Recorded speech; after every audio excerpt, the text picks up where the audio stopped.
It all started when Trippie Redd crossed a line that changed everything. He didn't just diss 6ix9ine in, he brought family into it. In the clip that spread across social media, you could hear Trippie saying, "Oh no, we got footage at the mom's crib. She lives in building 18. To most people, it just sounded like another threat in a long list of hip-hop beefs. But some believe that threat went further than anyone could have imagined, that it ended with 6ix9ine's girlfriend, Ariela, being taken out in cold blood. And now, word on the street is that 6ix9ine has finally struck back, catching Trippie slipping in New York. There's a lot to unpack here, and the deeper you look, the more twisted it gets. To understand why anyone would target Ariela, you have to go all the way back to where this mess began. In the mid-2010s, when the SoundCloud rap era was blowing up, Trippie Redd and 6ix9ine were on the rise together. Both had that new age look, colorful hair, tattoos on their faces, and that melodic trap sound that took over the internet. They were even signed to the same label, 10K Projects. Back then, they looked like genuine friends, two young artists grinding their way out of nothing and finally catching the spotlight. Their 2017 collaboration, Polls 1469, was more than just a hit song. It showed their chemistry. Trippie's smooth melodies blended perfectly with 6ix9ine's raw energy. They shared studio sessions, hyped each other online, and called themselves brothers. But as fast as their friendship blew up, it crashed even faster. And the reason wasn't money or fame, it was women. 6ix9ine had a pattern, and anyone paying attention could see it. When he wanted to hurt his enemies, he didn't always pull up with violence. He went for the people they loved. There's an old video where 6ix9ine is seen hanging out with Trippie's ex-girlfriend, Alex, clearly trying to make a point. In the clip, they laugh, flirt, and even talk trash about Trippie. It wasn't about romance, it was about humiliation. 6ix9ine was sending a message that he could take what mattered most to you and make a spectacle out of it for the entire world to see. Imagine you're Trippie, a rising star who once called this guy your brother, and now he's publicly mocking you with your ex for millions to watch. In a culture where respect means everything, that's more than just petty. That's psychological warfare. People around Trippie said it haunted him, that every joke or comment about that video reopened the wound. Even his own friends would tease him, reminding him of the humiliation. In the streets, that kind of disrespect doesn't go unanswered. It might take years, but payback always comes. As time went on, both artists became more tied to street gangs. Trippie ran with Crip sets, while 6ix9ine aligned himself with the 9 Trey Bloods. These weren't just affiliations for image, they came with real consequences. Each side had people who expected loyalty and retaliation. Going after someone's girl wasn't just personal anymore. It became strategic. It was the easiest way to send a message without starting a full-on war. By 2025, the old wounds hadn't healed. The fame, the money, and the years hadn't dulled the hatred. Trippie had success, but he'd never escaped the shadow of that betrayal.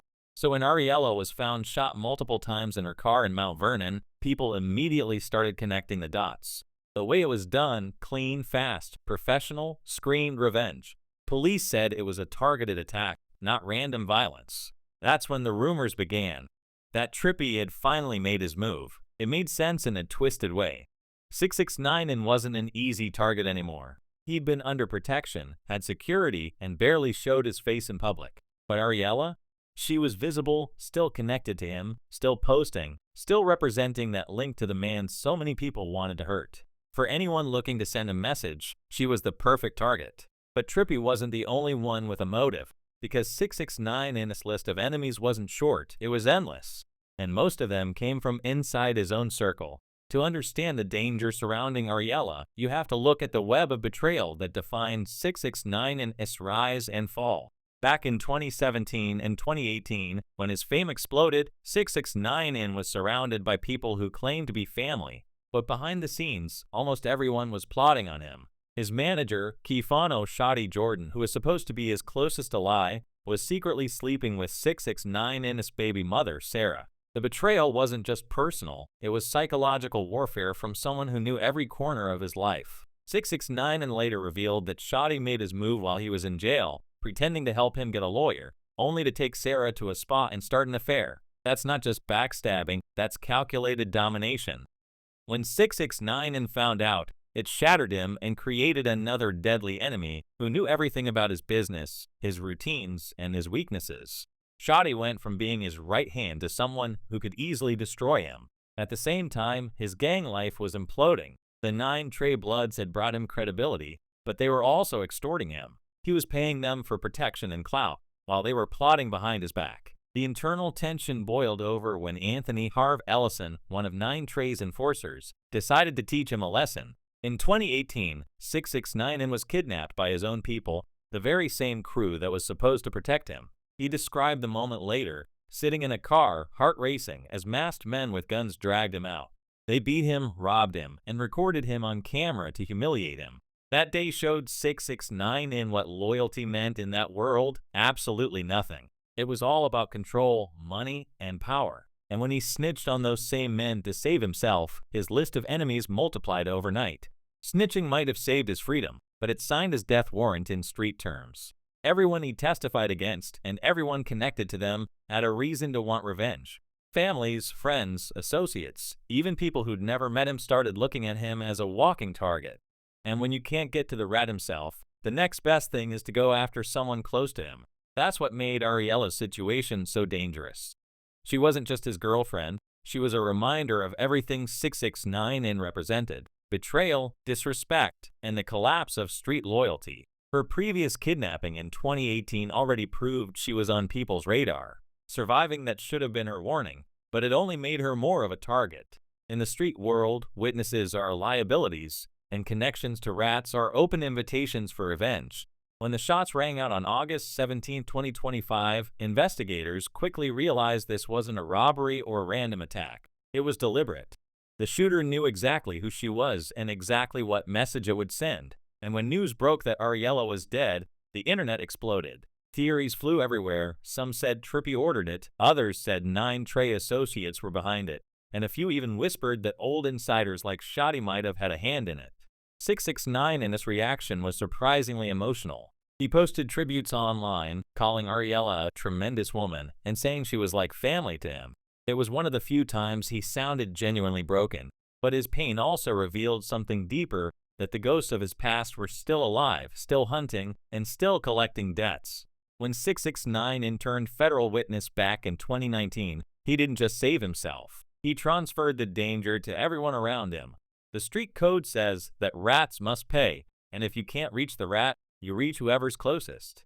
That's why Ariela's death hit harder, because it wasn't random. It was symbolic, a message written in blood that the streets never forget. Even years later, legends like Snoop Dogg and Meek Mill had publicly condemned him, calling him out as a fraud and a snitch. That kind of cultural rejection meant any act of violence connected to 6ix9ine wouldn't just be accepted, it would be celebrated. Taking out someone tied to him could earn instant credibility. It turned revenge into opportunity, and that's what makes this whole situation even darker. By 2025, 6ix9ine wasn't even moving publicly anymore. He kept to himself, rarely performing, and stayed surrounded by security. So if anyone wanted to make a statement, they'd go for someone unprotected. Ariela was perfect for that. She was known, visible, and loved, the kind of loss that would hurt 6ix9ine more than any bullet. What's crazy is how all of this ties back to one pattern: betrayal. Every betrayal 6ix9ine committed, and every betrayal done to him, built this chain reaction of violence. From the moment he started using people for attention, to when his manager used his girl against him, to when his own gang kidnapped him, every single act created another enemy waiting for revenge.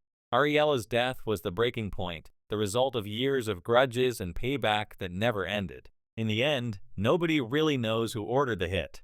Maybe it was Trippie trying to settle that old humiliation. Maybe it was 9 Trey exacting delayed revenge.